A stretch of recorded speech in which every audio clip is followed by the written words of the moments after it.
Well, Labour has recently made headlines by scrapping plans for a so-called right to switch off policy, a move that has sparked debate and raised questions about the party's commitment to its workplace reforms. Hello and welcome, I'm Adam Cherry. This is GB News Originals. So, the right to switch off was initially proposed as part of Labour's workplace reforms. It was aimed at protecting employees from the pressure of the always-on work culture. Now, this policy would have given the right to workers for them to ignore work-related comms outside of their contracted hours, essentially allowing them to completely disconnect from their job when they're off the clock. So as soon as it's 1 minute past 5, your boss can no longer text you, you're done. Now, in theory, this measure was designed to address concern of work-life balance, a work-life imbalance in our increasingly digital age. Smartphones, constant connectivity, the line between work and personal time. The argument is it's become increasingly blurred, so the policy was supposed to establish clear boundaries and protect workers from the expectation of being available 24/7. At least that was the argument. But in a surprising move, Labour has decided to drop this policy from their manifesto commitment. The decision was reportedly made by Business Secretary Jonathan Reynolds, the Chancellor Rachel Reeves, and apparently the pair were concerned it would place too much of a burden on businesses. So they briefed the whole thing to the Times a few days in advance to brace for impact. Angela Rayner is said to be in favour of the change as well, although given it was actually a central plank of her own pre-election agenda, you do have to wonder how much of a choice she really had in this. She might be the Deputy Prime Minister, but that title doesn't really mean very much in the halls of the Treasury. If the Chancellor wants it gone, it is gone. I mean, just ask the Environment Secretary, Steve Reed, how he feels about the changes to inheritance tax for farmers. Doesn't matter what he thinks, it is over.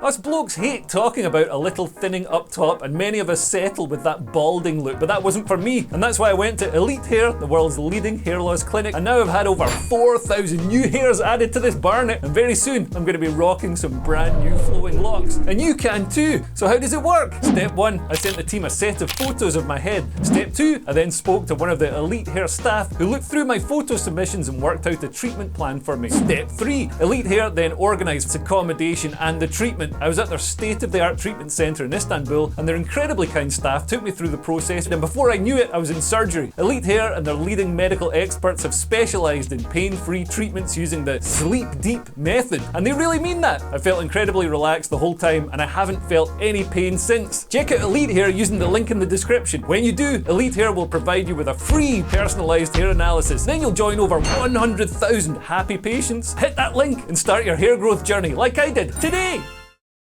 So why has Reeves done this? Well, fundamentally, businesses started ringing the alarm bells so loudly that they actually finally penetrated the thick walls of Whitehall. And the Federation of Small Businesses warned earlier this year that businesses would freeze hiring and potentially even make layoffs unless the employment rights plans were scaled back.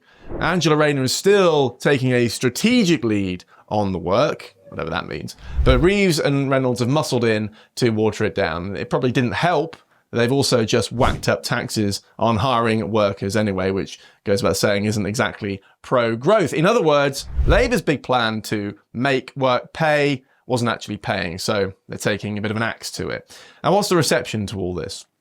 Well, of course, the trade unions aren't going to be best pleased with it. Angela Rayner's plan was designed in large part to get them on side before the election. It was actually a chunky 18-page document, all in there, the right to switch off, a key plank of their general election manifesto pledge. But now the election's over, growth is stagnant, the economy's on a bumpy road.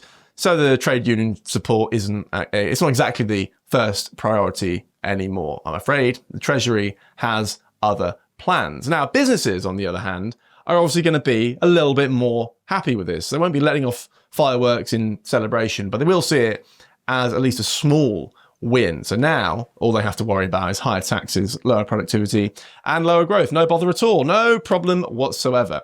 Now, while the right to switch off has been dropped, the government is still maintaining it'll have a commitment to broader workplace reform. So according to the Times, who, by the way, they're probably regurgitating exactly what was briefed to them, so you can bet it's on the money. This is all accurate. Anyway, they say day one protections against unfair dismissal and policies relating to other rights, such as paternity leave and unpaid parental leave, will remain. 0 hours contracts will still be rolled back, and workers given individual rights to guaranteed hours, while trade union representation and the ability to strike will be made even easier, if you can believe it, by repealing previous conservative laws. So they're not offering the full fat option. For now, we're getting the diluted package, and I suppose we're just hoping it doesn't absolutely kill growth in about 5 seconds. Now, the right to switch off isn't novel. It's not new. Actually, several European countries, including France and Spain, have already implemented similar laws. So there is an international context here. Maybe Labour feels the UK is not ready for such a policy in their view, or maybe it's just totally undesirable. It might put business workers, or British workers rather, at a disadvantage compared to their European counterparts. Or maybe they just want work that actually pays. The scrapping of this policy highlights the ongoing challenge of regulating work in the digital age. You can't switch your phone off. You're always accessible. The boss can always contact you. I suppose that's the argument. So Labour will be asking, how do we protect workers' rights and their well-being in this always connected world? Can legislation actually really address this in any meaningful way? Is the better idea just to have more competition, more businesses, more jobs? So if you don't like the way you're treated, you can hop somewhere else where you're treated a little bit better. At least that's the free market idea.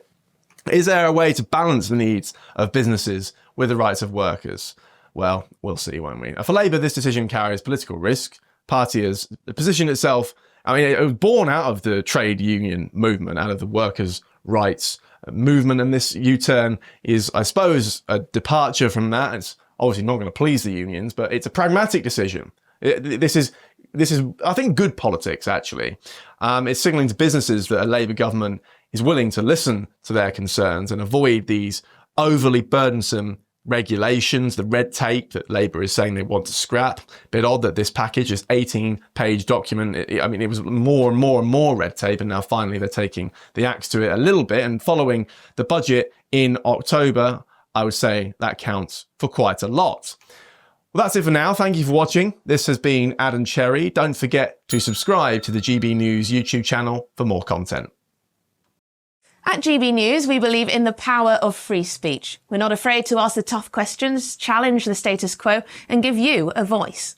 While others silence dissent, we champion the truth. So by becoming a GB News member, you're not just supporting free speech, you're defending it.